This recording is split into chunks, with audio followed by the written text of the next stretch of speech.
It is a Tuesday afternoon here on the platform. It's time to talk a bit of rugby with Justin Marshall, who's been, I think, across the ditch where the weather has been a bit warmer than where he is now, back in Queenstown. But nonetheless, Justin, I imagine you've been casting your eyes towards the television set, or maybe you haven't seen much of the Olympic Games so far. You probably wouldn't have wanted to have seen too much of the All Black Sevens. I mean, this is a terrible thing, isn't it, to think that you've gone to the Olympic Games, but you're out of the Olympic Games before the opening ceremony starts. I mean, this is not a good look for New Zealand rugby, is it, the performance of our Sevens team?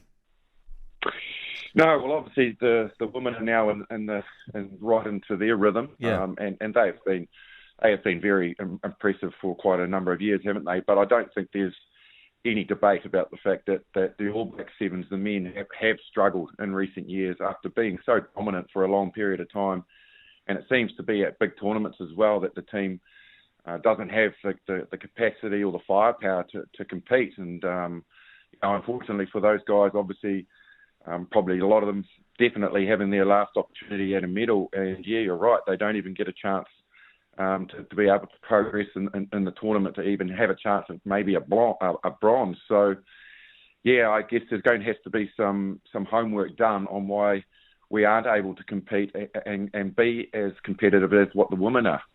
Do you think this policy, basically, of not requiring our leading players to make themselves available for Sevens might have to change? Well, obviously there's players out there that, you know, if you put a Seven shirt on them, it'd be very destructive. And the first one that springs to mind for me is Adi Savia. I mean, it's probably... He's a player in the game that hasn't, he's pretty much achieved most things, hasn't he? World Cup success, World Player of the Year, but an opportunity to go win a medal. And obviously, you know, the restrictions that they have on those top players doesn't really enable them to go. You actually have to sacrifice a lot to make yourself available for the Sevens. And, you know, salary-wise, it's not as lucrative as what it is to be an All Black, plus you risk injury. So there's lots of factors that come into it. But again, you see the success of Antoine Dupont, who just changed the French style of play and was very, very much the catalyst for them winning gold. And it goes to show you that some players maybe we should think about giving that opportunity to and relaxing our thought process in it a little bit. Do you think there might be a role here, an important role here for World Rugby to follow maybe the situation that unfolded in cricket, where the ICC probably reluctantly have agreed over the last couple of years to basically put a window for international cricket tours during the 5 or 6 weeks of the IPL, the T20 series in India, which attracts, of course, most of the world's leading players. Could World Rugby not do something similar once every 4 years? Say, right, we will suspend all international tours for this period, or maybe even slightly longer, so all of the leading players can be available to play Sevens.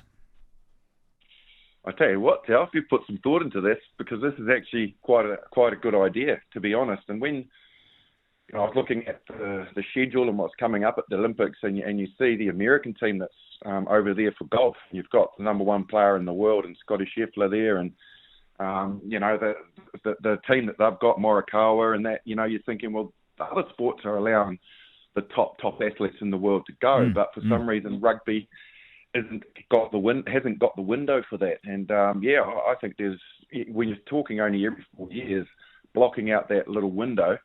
So that we can see all the biggest superstars in the game out there competing would be amazing. I just probably, if I was playing devil's advocate in the idea, would be you've got young players and other players that fully commit to sevens, and they've got their big moment once every 4 years, and all of a sudden their jerseys get taken off them from these big superstars. And I guess there's probably an argument to say that's not really fair because they work hard, but unfortunately, the flip side of that has been the lack of success, and we want to win gold, don't we? In anything we do, particularly in rugby. Well, also, I mean, you say it's not fair, but I mean, there's nothing much fair, I suppose, in a lot of aspects of most sports. And if you're a young, talented Sevens player, you will still have 3 years maybe when the All Blacks aren't going to be playing sevens. I mean, the other argument here is, I suppose, and I suppose you touched on it in your first answer, some would argue that, you just can't bring sevens players in from 15 and dump them into a sevens environment 6 weeks out before the Olympic Games and expect them to perform at their best. But I wonder whether we're overrating that transition. I mean, it's the same size field, it's the same ball, it's the same laws that govern the game. Does it really take that long, a year, to adjust to sevens? Well, I certainly feel that 15s players will drop some kilos because of the high attrition rate in terms of fitness. And I think that's been well documented that you have to be so much fitter because you are covering the entire field. And, you know, a lot of those top players wouldn't want to be dropping too many kilos because that has an effect. Well, no, but you wouldn't be picking prop forwards or even locks, would you, to play sevens? No. But you'd be picking from your loose forwards and your back lines. That there wouldn't be much of a weight shift there, would there?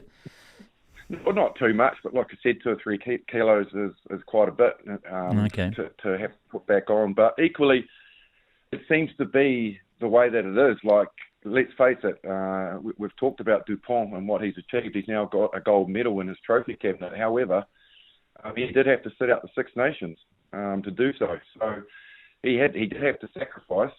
He did sit out the Six Nations this year, did he? Yes, he did. Oh, yeah. Okay. So he had to make that sacrifice to get into when the sevens were in full swing around that sort of January, February, March period to turn down playing for his country in the 15-man game. So, yeah, there is still a bit of sacrifice involved. Yeah. I mean, okay, let's just sort of taking this hypothetical situation a bit further. You look at, say, that current All Black side. Now, okay, you'd only be looking maybe at 2 or 3 players, but somewhere from Mackenzie, Sivu Reese, Bowden Barrett, Talia, Caleb Clark, and maybe 1 or 2 others. You could take Jordan, absolutely, Will Jordan for sure. Sorry, he should have been the first name I'd mentioned. But from that list of 7 or 8 players, you might want 3, and so you're not doing any serious harm to their 15s careers, I imagine. Okay, they're going to be out for a few months. But yeah, it's an interesting thing, but it's so popular, the sevens thing. I mean, I had some clown text me yesterday and saying, you're going on about how popular sevens is at rugby, and there were 70,000 people there for the 2 days of the sevens, but they're all French people watching the French side. Wait till the women's seven starts. You won't see the stadium will be half empty. Well, I watched the women's rugby this morning, and there were 70,000 people there watching the Chinese women trying to beat New Zealand in rugby. Exactly. No, very, very impressive at the numbers that both tournaments have provided, that there is genuine interest in sevens at the Olympics, and equally it's an entertaining sport and people want to go along and enjoy it. So I think, it's continuing to grow, and when it continues to grow and it has got that demand and that popularity, Telf, we want to be good at it. Exactly, yeah. We want to be the best. We want to be the best. What about your sevens CV? What did you achieve as a sevens player? Were you down at that Queenstown tournament every year at the end of the season, I suppose, were you? No, not at all. No, sevens. Never played it?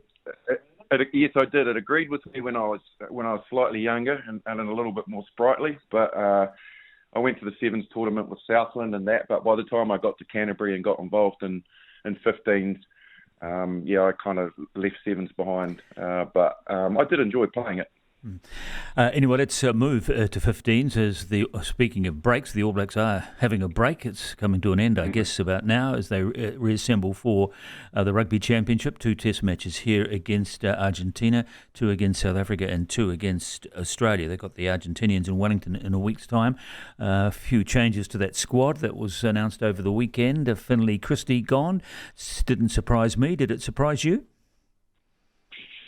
Well, obviously he hasn't just had a very good run, has he? Like, got injured in Super Rugby, then sort of came back, and he got injured when he got his opportunity with the All Blacks. And then equally, you have these players that come in due to players being injured. So TJ Perenara was injured. Cortez Ratama just looked like he'd been in an All Black jersey for a number of years. And equally, when Noah Hotham came on, I did fear a little for Finley Christie, because the comments coming out of Scott Robertson's mouth post that game, he was incredibly happy with the performance of Noah Hotham and the way that he played. And I think he actually even said, wow, how good was he? Yes, yes. And when he said that, I thought, Hello. that is probably the message that there could be a change in the squad. And unfortunately for Finlay Christie, there has been. His time might not be done yet, but he just needs to go away and think about the things he needs to improve on and win back that jersey.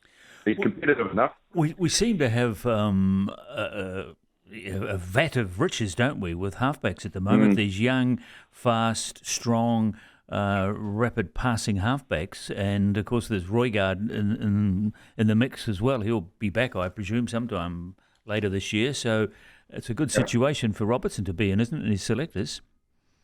Yeah, it is.